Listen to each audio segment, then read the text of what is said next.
Today I'm going to be taking a look at the Cadex FPV Nebula Pro Nano camera for the DJI Air unit and also the Cadex Vista.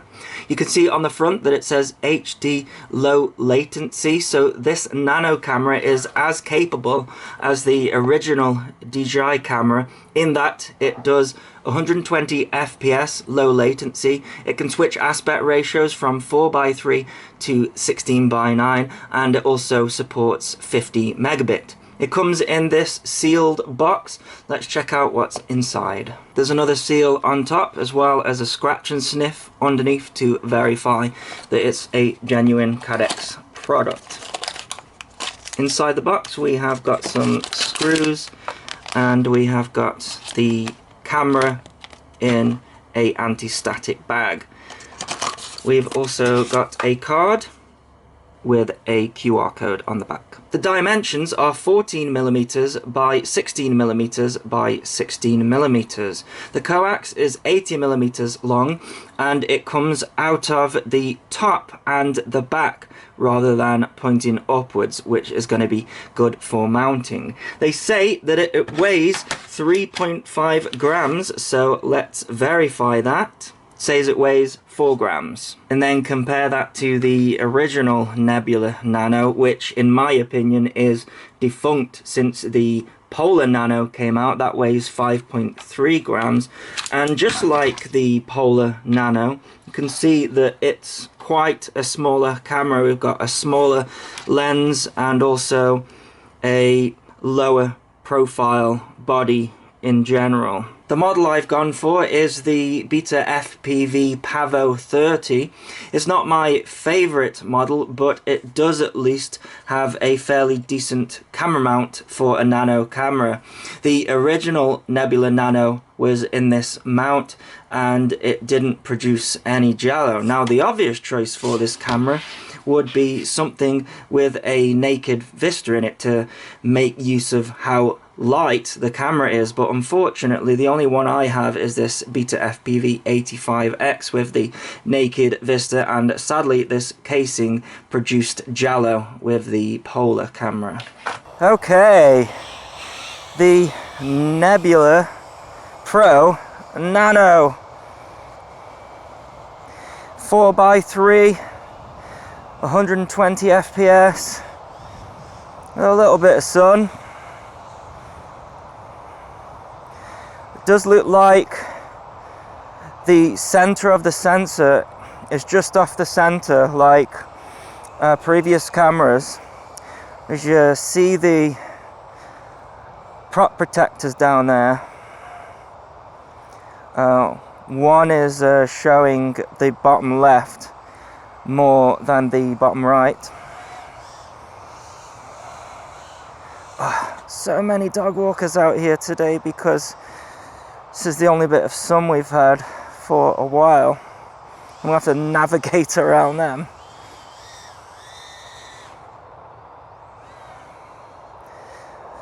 This model flies much better without like a naked camera on the top.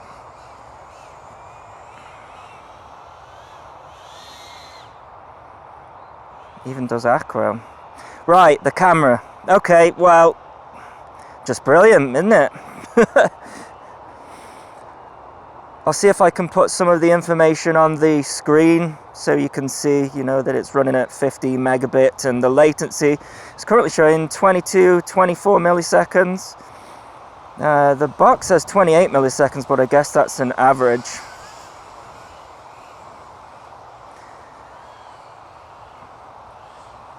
I mean, what else is there to say?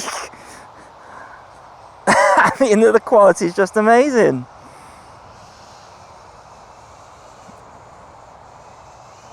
And not the best lighting conditions. The sun doesn't ever really get high enough in the sky to give us some nice flying lighting conditions, but I cannot tell the difference between this and the original DJI camera, I have to say. The Nebula Pro, the full-size version, That one sort of changes the white balance. This one is, it could just be the lighting conditions, so you have to take this with a pinch of salt, but the white balance, yeah, just slightly there, it did change. I've got a spectator here that doesn't want to move.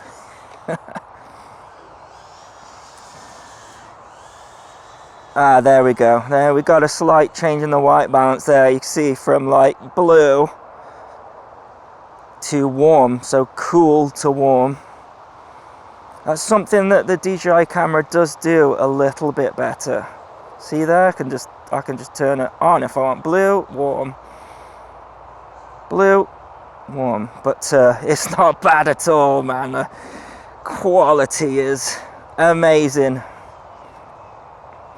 The latency, I mean, it says 25 milliseconds. I usually fly in HQ mode.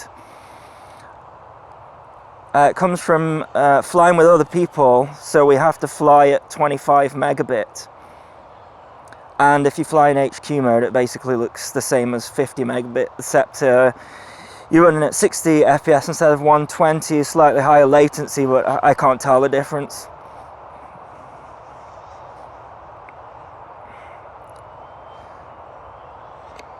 Damn, that is good. That is good. It's so good to have more cameras that are just super with this DJI system, especially as no one seems to trust DJI to keep producing cameras for us.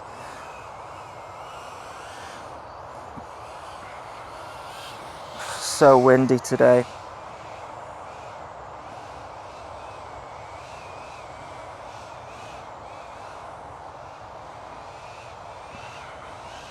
Right, that's almost my battery, so let's go in for a landing. Let's do a 16:9 flight with it. Okay, frame locked to 120 FPS.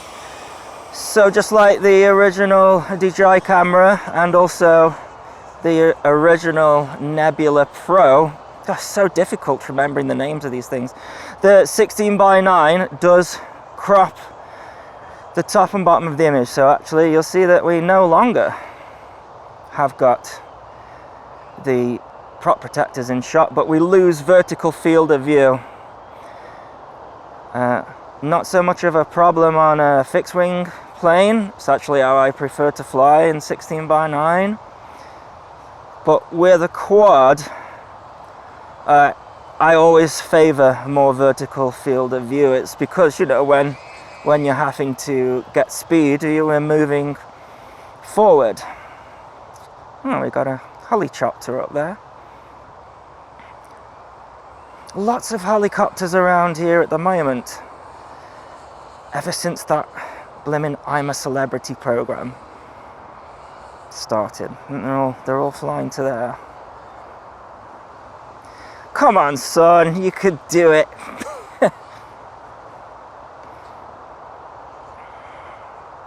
Yeah, trying to get out here. This is why I rarely fly here anymore. It's people just got a load of dogs in lockdown, and the traffic on this field just became so much. I know this guy though. This is Mike. Hey Mike. I'm sure we'll say hello in a second. Oh, it's windy.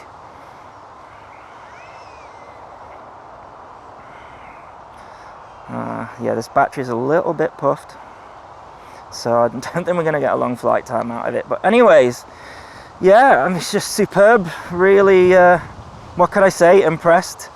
You know, reviewed the Polar camera. That seemed to have like a slight soft focus in the center. This one doesn't. Almost. In fact, yeah, I wouldn't say almost. I would say if you gave me like a DJI camera or the Nebula Pro or this, it'd be difficult to tell between them.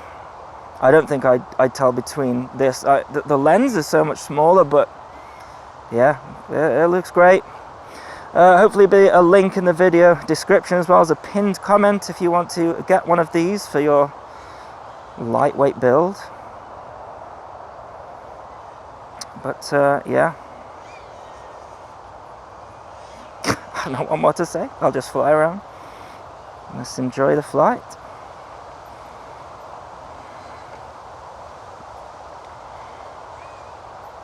Oh, bit of a twitch there.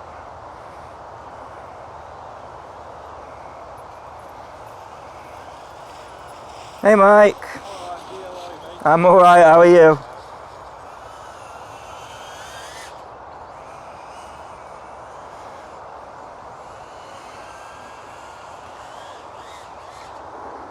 Yeah, this model, cine whoop, isn't it? Even without the camera on top and a lightweight battery, it's getting buffeted around, so don't let that you know, reflect your opinion on the camera. What is good about this model is, just like I suspected, the camera mounting.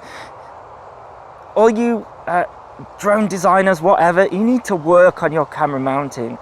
I've been sent so many models with the Nano camera size, and this is the only one that I'm like, yeah, it's good. Sadly, when you stick a naked like GoPro on here, or the SMO camera, it gets jello for some reason. Still not happy with this category, but anyways, that's 14 volts, that's my battery. Oh, if you like this video, then please support me on Patreon if you can, just $1. You know, it's getting really difficult to do this. It has been for a while, and now it's just impossible. You know, the only revenue is Patreon, so if you can throw me $1 on Patreon, you know, affiliate money or YouTube ad revenue, it's zero. I hate to complain about it, but if you enjoy what I do here, then yeah, please support me. It'll allow me to do it more often. Anyways, let's come in for a landing. Thanks for watching. Cheers.